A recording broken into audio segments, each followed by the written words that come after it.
Yes, it's Uncle Jegz, and this video is all about the waves required practical. I'll first go over what waves actually are. Then we will look at some of the wave properties that you have to know about, and then a past paper question based on the ripple tank experiment. And then finally, I'll touch on the required practical itself.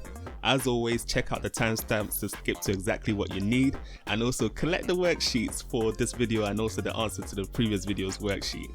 Alright, let's keep that fact. Waves are oscillations that transfer energy without transferring matter. The word oscillation simply means vibration. Imagine when you're in the dinner line. If someone's pushing and shoving near the back of the line, you may feel it near the front of the line. This is because that energy gets transferred between the students all the way up to you. The breader isn't moving towards you and pushing you directly, no transfer of matter, but that energy that he's releasing finds its way to your location. We can split waves into two basic types based on how they oscillate. Let's imagine a wave that moves from left to right. That is the wave direction. If the wave is oscillating in the same direction as the wave direction, or we can say it's parallel to the wave direction, we call this a longitudinal wave. If it's actually oscillating at 90 degrees to the wave direction, so in this example it's moving up and down as it moves from left to right, this type of wave is called a transverse wave. Sound waves are examples of longitudinal waves, and electromagnetic radiation and water waves are examples of transverse waves. All waves can be described by these four terms: amplitude, which is the maximum distance from the equilibrium position, the middle position, to either the crest at the top or the trough at the bottom. The second term is wavelength, which is the distance from one wave crest to the next. Technically, the wavelength can be from any point of the wave as long as you go to the same point on the next wave. The third term is frequency. This is the number of wave crests that pass a specific point each second. And finally, the one bare students always forget, the period. This is the time taken for a wave to complete one cycle. The period has an associated equation that you don't have to memorize. It's part of your equation sheet. Period in seconds is equals to 1 over frequency in hertz. The other equation that you need to know is the wave speed equation. Wave speed in meters per second is equal to frequency in hertz times wavelengths in meters. This past paper question starts off by showing you a ripple tank experiment. You have a shallow see-through tray that has a bit of water inside it. Then you have a motor that creates the oscillation in the water. Above this, you have a light that projects the wavelengths onto a sheet of white card below the see-through tray. The first question is asking us to describe the differences between sound waves and water waves, and this is for 4 marks. So we have to have 2 points for sound waves and 2 points for water waves. Start off by describing the type of waves that these waves represent. Sound waves are longitudinal, that's our first mark, meaning that they oscillate parallel to the wave direction, our second mark. Water waves, on the other hand, are transverse, this is our third mark, meaning that they oscillate at 90 degrees to the wave direction. Boom. The next question for 3 marks wants you to work out the frequency of a wave from its period. But you can see this one over here, your time is in milliseconds, not seconds. If you remember my video on prefixes, you would remember that milli is a thousandth. So we have to divide our millisecond by 1,000 to get 1 second. And that gives us 0.0083 seconds. Period is 1 over frequency, so 1 over period is our frequency. 1 over 0.0083 gives us 120 hertz.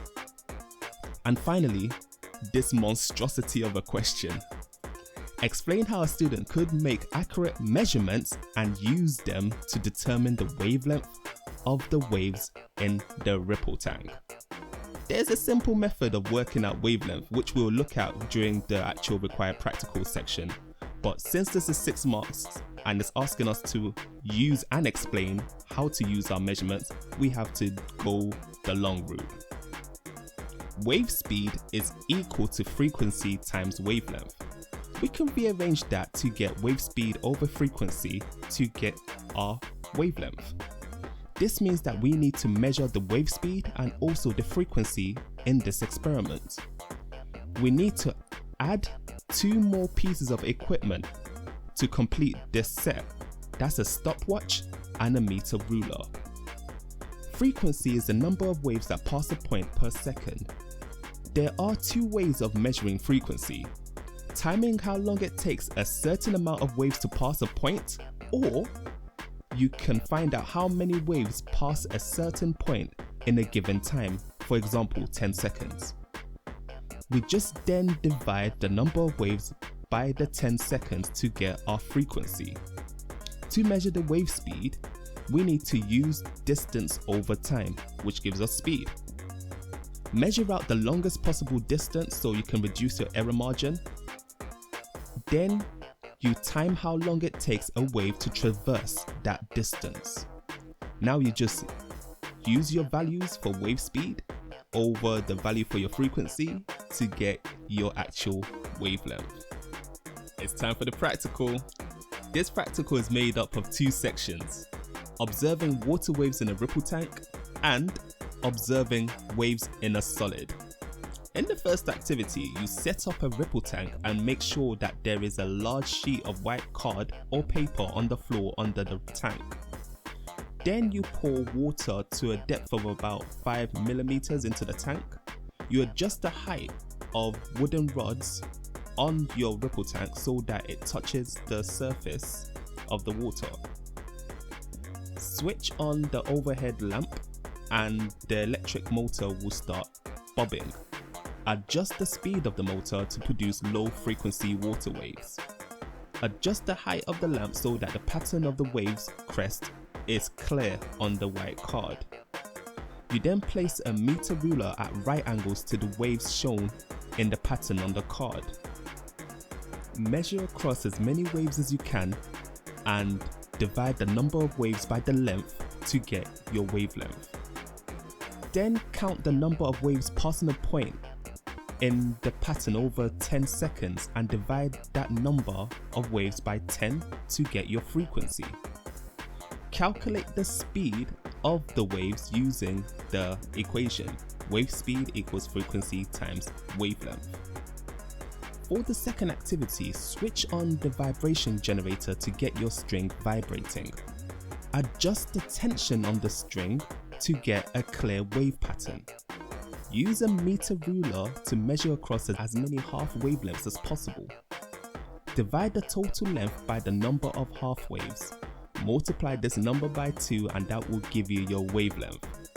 The frequency of the wave is the frequency on the signal generator. Calculate the speed then using the same equation: wave speed equals frequency times wavelength. You can then just repeat these steps, trying different frequency and then working out your wave speed and seeing if that changes. And that, ladies and gentlemen, is it for this video. Check out the work in the description, and if you're still baffed, use the timestamps to skip to what you need to. Like, comment, bell and all that jazz, and don't forget that science is more than just a body of knowledge. More importantly, it's a way of thinking. Think big in a bit.